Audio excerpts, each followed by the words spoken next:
Let's go.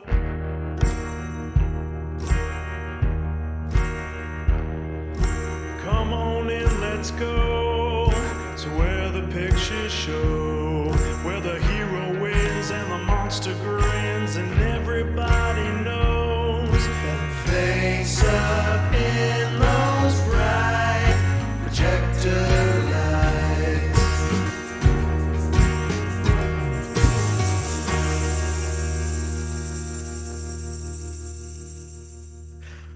Welcome everyone to another episode of Also Starring. We took a little break after Halloween, after our Halloween extravaganza, but we are back in full force, following our last episode where we talked about Life Force, which starred Patrick Stewart. Did not This week, star Patrick Stewart. Patrick well, Stewart yeah, made a cameo, but he's, featured Patrick he's the Stewart. only famous person in that movie that we're like, okay, we know who that is. We'll tee off of him. And so we picked another movie, which he also is barely in at all. It's a means to an uh, end. called Dune, which came out in 1984. It is directed by David Lynch, who is of Twin Peaks fame, and I don't know. You wanna you wanna try to describe the plot of Dune? No. A beginning is a very delicate time. Know then that it is the year 10,191. The known universe is ruled by the Padishah Emperor Shaddam IV, my father. In this time, the most precious substance in the universe is the spice melange. The spice extends life. The spice expands consciousness. The spice is vital to space travel. The spice exists on only one planet in the entire universe. A desolate, dry planet with vast deserts. Hidden away within the rocks of these deserts are a people known as the Fremen, who have long held a prophecy that a man would come, a Messiah, who would lead them to true freedom. The planet is Arrakis, also known as Dune. Because I went ahead and just didn't write a synopsis because I was like, I'm not wasting So it's 30 minutes trying to write it's something. a very complicated story. It is, and it's because it was written in the 60s, and they tried to adapt this movie several times throughout the 70s and couldn't get it. There's a really great documentary called Jodorowsky's Dune where they go in depth about how they storyboarded everything out. They really, really tried to get this off the ground for many years and had a vision. And Jodorowsky he's famous South American director that has a couple of really interesting movies. One I think his most famous is called Holy Mountain, and that is a very, very art house, bizarre movie. I recommend it for sure, especially if you're like in college age. You should definitely go watch that movie. Yeah. But Dune, since it's so complicated and it takes place 10,000 years in the future. Well, I guess 8,000 years in the future, the year 10,000. And so some of the concepts that they try to go over are very kind of like abstract. One of the main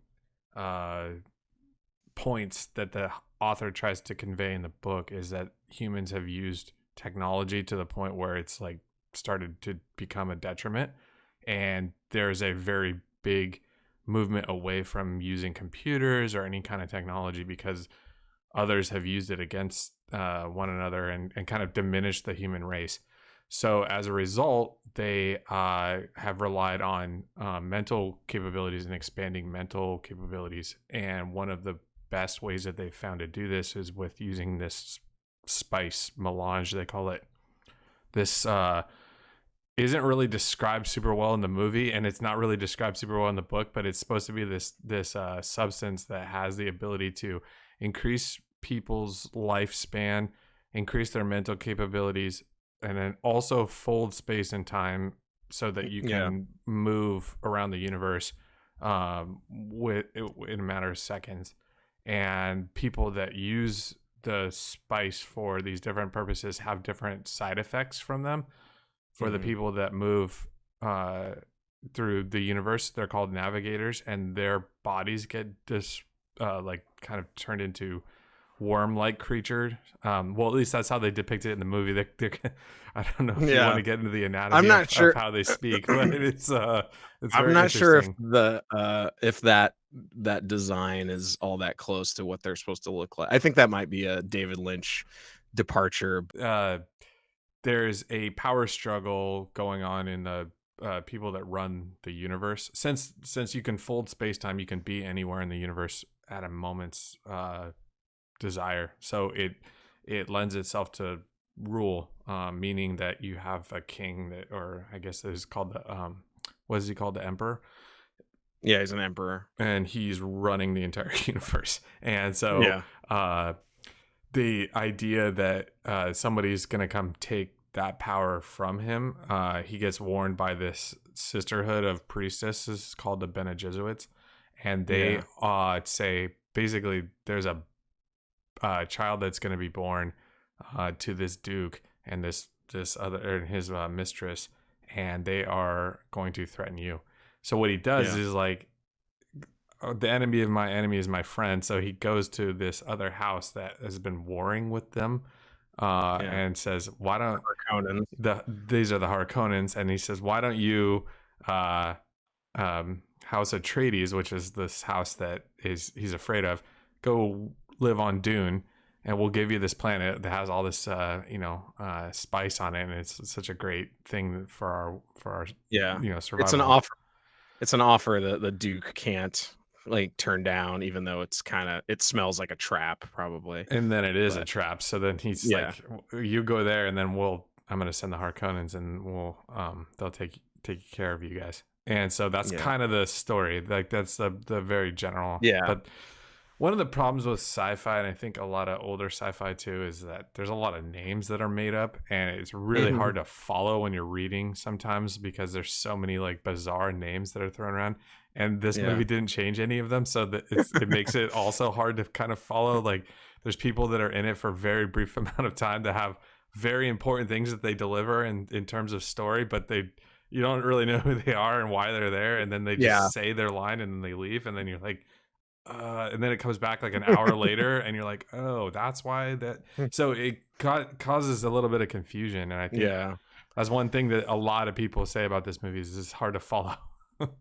Yeah, when it first showed in theaters, they supposedly handed out like note cards with all the like terminology on it, so you the audience could like terrible. Study up on that is like a kiss of death. Like, oh, please read this before you go watch this movie. Oh my god, no way.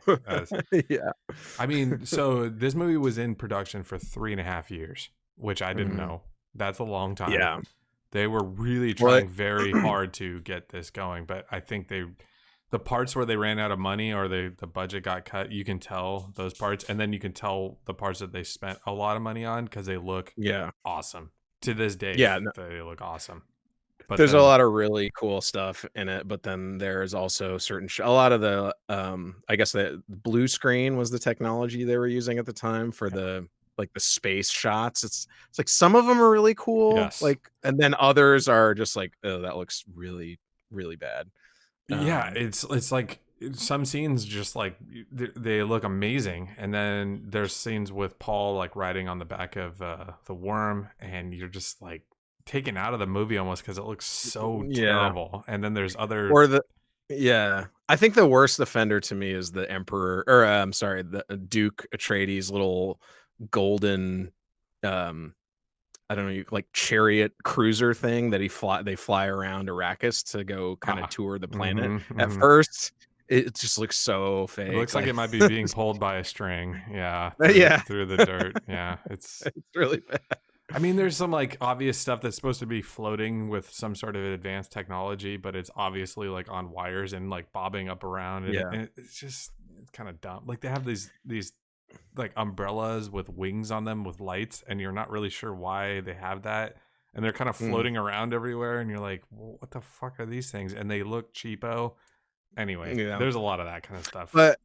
But at the same time, you know, you've got David Lynch who he's all about the image, so you still end up with certain things in this movie that even things that look dated now, they still look cool because it's so like I've never seen anything like that before or since. Like the sparring scene in the beginning when Patrick Stewart's sparring with Paul and they've got the shields and stuff. And it looks like I said, it looks hokey and dated. It's like this sort of translucent shield suit that's like you press a little button on your belt or whatever, and then this shield suit kind of appears around you. It's like a force field around your body, and it's very boxy and kind of brown colored.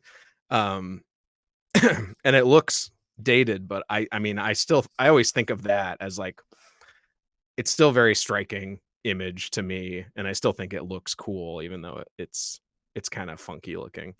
I did find out that Claude McLaughlin was a very deep Dune fan before he was even signed on to this movie, which I thought was interesting. And then Frank Herbert was on the set all the time also, and he was like a giddy schoolboy apparently, and just very happy to be there, and didn't really care how the movie turned out. He was just like, hey, you're making a movie about my book. That's cool.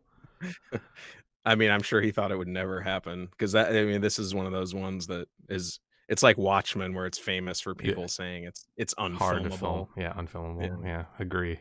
And then we get to see Danny Villeneuve's take on it. Although the trailer for that looks kind of similar to Lynch in a lot of ways. It's weird, like how similar. Like I think they chose shots that were easy to connect, so that I think he's not trying to like tip his hand. You think people were connecting it to this movie? Like, oh, we'll take our massive audience of the 84 Dune movie and then we'll convert them. I think he just doesn't want to give away anything yet. I think that was such an early trailer that he was just like, okay. It was early, but I think that movie was supposed to be out already. A lot of direction going on with the Harkonnen side, and not a lot of direction going on with the Atreides side. The Harkonnens are like very memorable in this movie. They're the bad guys basically, and their leader is indescribably disgusting, and he's also kind of like a pedophile or something weird is going on with him. And then his henchmen are like his cousins and nephews and stuff. Very disturbing also. And then Sting is one of his henchmen who's their like best fighter, and he's trying his heart out to be something. Is the first time you see him when he's like wearing the like diaper, or is that it's definitely some sort of future Speedo, and he's like flexing, and there's a lot of steam and air blowing behind him while he's doing that. Yeah, he's got this like spiky hairdo, and he stands out. I mean, the color palette in the Harkonnen planet is something that it struck me this time because it's like these sickly green walls. It's like, and then they're wearing these like steel blue suits, and then they all have this super intense orange hair. And like when you like think about it, when you actually think about it, it's like, what the hell is this?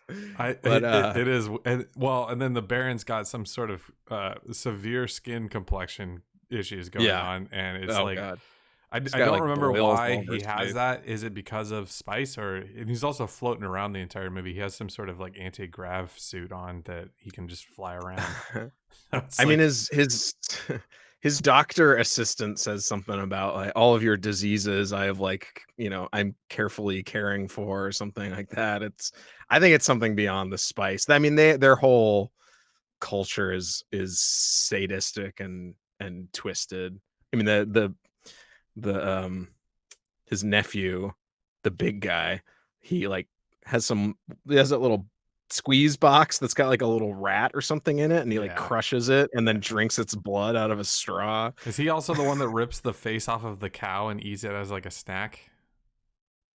I don't remember that part. So there's a cow that's hanging upside down at one point, and then there's like two midgets tasing it, but it's totally dead. And then he just walks up to the front of the cow, like by its like face cheek area, and pulls a part off. And then later on, you see him just taking big hunks. I must have looked away at that point or something. It's just bizarre. It's like that's very David Lynch to show like weird, grotesque stuff that like kind of doesn't have a lot of meaning, but you have to. I don't know. Just unsettles you. When what's the daughter's name? Alia. When she's born and they show the fetus or something. It's like that is the creepiest. Yeah, I like wrote a note David of Lynch that stuff. Right that there. is to me the That's like creepiest shot of right? the whole movie. Yeah. Oh god. And it's like she was like born premature with like all the knowledge of like the highest Bene Gesserit or whatever. It's the Bene Gesserits have this whole. They have like this voice that they can use that's kind of like the Force, when you use the Force on somebody and like tell them what to do. Yeah. And they can have prescience and all these skills that they've honed over, eons or whatever. The alien looking thing It's in not the an tank. alien, though. Well, yeah, it's a person human who's that been OD'd on mutated spice. by the spice. Yeah. That is like super crazy looking and sticks in your mind, but when I watched it this time, I was chuckling at the way that the guy who speaks for there's this group of people who sort of like speak for the navigators, and they're all in these like black leather robes, and they're like bald headed, and they've got these weird veins on their heads and stuff, and the one guy who's speaking talks into this microphone. And if you're paying attention to the sound mix, it's, there's this very intense voice coming out of the microphone that is speaking English, but the guy who's speaking into it is making sounds that are like it's like that is like lower in the mix, so you don't really hear it unless you're paying close attention. I heard it too. It's so bizarre. Yeah. It's supposed to be translation for whatever, but it's very stupid. Little fun fact, Bob Ringwood was the costume designer, also did Batman 89. So that was interesting. I did not know that. I was gonna say I always love those still suits. And those are the suits that he designed. They're like the suits that we didn't even talk about the Fremen yet. The indigenous people of Dune. We should back up a second. This movie is an analog for oil and exploiting oil from the Arabs in like the 60s. So there's a lot of like analogs to that. So go ahead. I think Frank Herbert said that it definitely like was about like talking about that, but it's not meant to be like a direct analog. Like we address the financial situation of this movie, because we should. It's pretty insane. Yeah, it's bad. So the budget for this movie was $40 million, which we talked about Life Force last time. That was $25 million. Yeah. And so this is almost twice that. And then if you compare it to Star Wars, like A New Hope, that was made for $11 million. This movie, which was made for 40, made $30 million. So like lost 10 million right out the gate. Like don't even bother adjusting for, advertising and all that stuff. Mm-hmm. And then if you compare that to Star Wars, which was made for 11 million, Star Wars box office for its original run was $503 million. So they were hoping for like something like that. And just, The going back a little bit to the FX though, I think there's some pretty cool stuff that they do. Okay, so we kind of didn't even talk about the sandworms yet. Yeah. The sandworms are dope. The sandworms are like the best part of this movie. I think. I still love the sandworms. So I mean, when I watched this movie for the first time, it wasn't until like the 2000s or something with you guys. Yeah. But I have seen Beetlejuice before, and I've seen Tremors before. Obviously, these movies are like super influenced by Dune. Hmm. But to watch what the original intention on film at least was for these is like so cool, because Yeah. they took it super seriously, and they show all the worms whenever they're moving, their scale, and they kind of shake the camera and do these like weird like blurring effects. Hmm. I don't know how to describe it necessarily. I'll show it in Yeah. a clip, but it's very like it just makes you feel like you're like watching this gargantuan creature like move Yeah. around, and it's pretty good for the time. Yeah. Yeah. I mean, not every shot is great, but a lot of them are really good. I mean, even that first one where they rescue all those spice miners and they're flying away, and that little mining vehicle is still on the sand, and Yeah, then and it just like the worm comes up and it's like so envelops it. much bigger than it and just Yeah. eats the whole thing. It's like, oh wow. Yeah. Wrote down a list of favorite scenes, and I'll tie this into the score, but the scene when he rides the worm for the first time, it's kind of cheesy, but it gets me, and it's a lot of it has to do with that score. But there's a great scene where they have to test Paul, because Paul and his mother, after the Duke is killed and House Atreides is destroyed, they flee into the desert, and they're welcomed into a tribe of Fremen, who are these people who live on Arrakis, and they sort of rise up through the ranks, and Paul keeps showing these signs of being their prophesized Messiah, so they're kind of like, oh, like kind of nurturing this guy, and then of course Paul and his What's his name mother again? have all. What's his name after he rises up through the ranks? Oh, well, Muad'Dib. I just love the way that guy says it. It's like It's they're almost like giving he's him correcting him in a snide way after he repeats it to him too. He's He's just got like to put a little Muad'Dib, at the and he's end. like, yes, Muad'Dib, and it's like so bad. Like, yeah, and there's some terrible dialogue delivery, and you But mentioned it it's before. terrible in a great way. Yeah, there's something called automated dialogue recording or something like that. And Oh it's yeah, ADR. yeah, ADR, I guess, is the acronym, and they say it or they use it a lot in movies to re-record people's dialogue and then sync it back up. There's a shitload of it in this movie. A shitload. There's people Yeah, there's like definitely. you can tell it's not their voice when they talk in one scene and then they switch to another scene and it's not their voice. It's like Yeah. way bizarre. Yeah, the Dr. Yui character, his voice. I know that guy's voice. It's much more craggy than that, and he just sounds really. I mean, I guess He it could be plays Al age from but Quantum Leap, and he's like, yeah. I mean, if you're our age, like it's very like somebody kind of watched on TV when you're a kid, and he's popped up in a lot of other stuff. He sounds like that all the Yeah, time. I mean, he has he a voice. he for sounds sure. very, very like kind of soft spoken and monotone So in this. And there's I was like, is that even him? the dentist scene when he's extracting the tooth and replacing it, which is hilarious, by the way.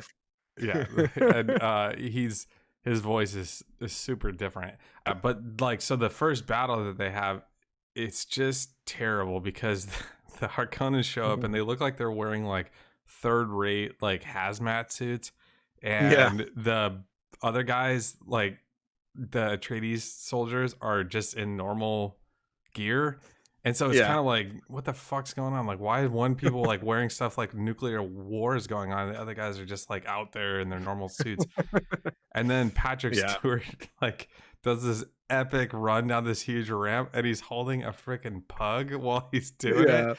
And when he's running down, like leading his entire army down this ramp, he's like, let's go kill them all, and he's got this pug with him, and it makes no sense, and there's no reason why he's holding it. And you never see him with the pug, so there's no You see the pug establishing of like once walking around the perimeter like earlier in the movie, but there's no reason why he's holding on to the dog. There's some weird stuff with pets in this movie. They talk about the bald cat and the rat that cat. Yeah. Anyway, yeah. So then that battle sucks because like it's a bunch of guys. They look like they did the special effects like much later, they gave them no direction on where they should be pointing their guns or like what's going on. There's like random explosions everywhere, and then it just kind of over. They just kind of stop, and then the story moves on into the like and you never really get told like what happened, like Patrick Stewart shows up 2 years later with like a mullet because he's bald, like normal Patrick Stewart, but his back hair is still growing. And so when he shows up 2 years later, he's like kind of disheveled, like, oh, what's going on? But he's got this like wicked mullet. I gotta ask you, what do you think about the whole water of life plot point? I didn't understand it, to tell you the truth. Okay, so when the Fremen meet Jessica and Paul, they have this like training where Paul teaches them the quote unquote weirding way, which is like their fighting style and their ability to control sound and use it to shoot sonic pulses at people. Anyway, we talked about the weapons and how inconsistent they are. Before we move on with that, I gotta say, I love the fact that the only joke in the entire movie is that scene where he's like, yell at it. Yeah, he's like trying to demonstrate the weapons, and he's like, he has this big stone like pyramid thing on the platform, and he's got all the Fremen soldiers. I don't know how he did that. And he's like, try to break this rock, and he's like, kick it, punch it, whatever, and he's like, yell at it, and the guy's like, break. And like, everyone really weird Scottish accent, and he's like, break.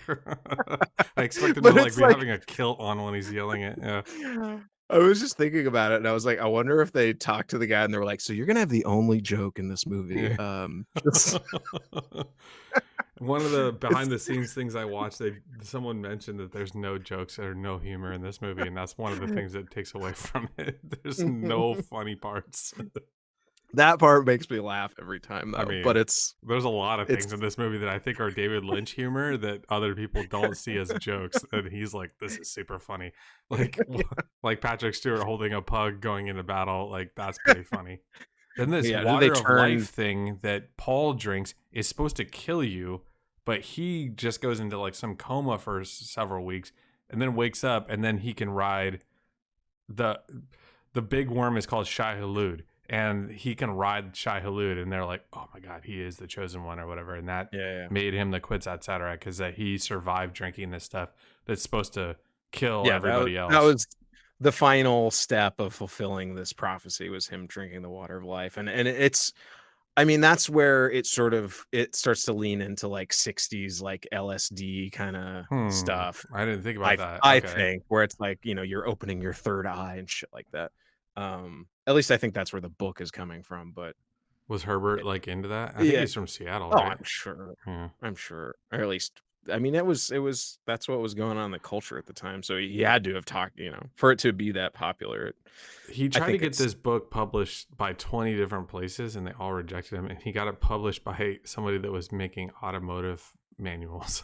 Oh my God. And then it won all these awards. It's the most sold sci-fi book of all time. I did not know that. I love to keep harping on this, but watching it this time, the water of life scene where he drinks it, and it's like, is he going to die or is he going to become like the Messiah?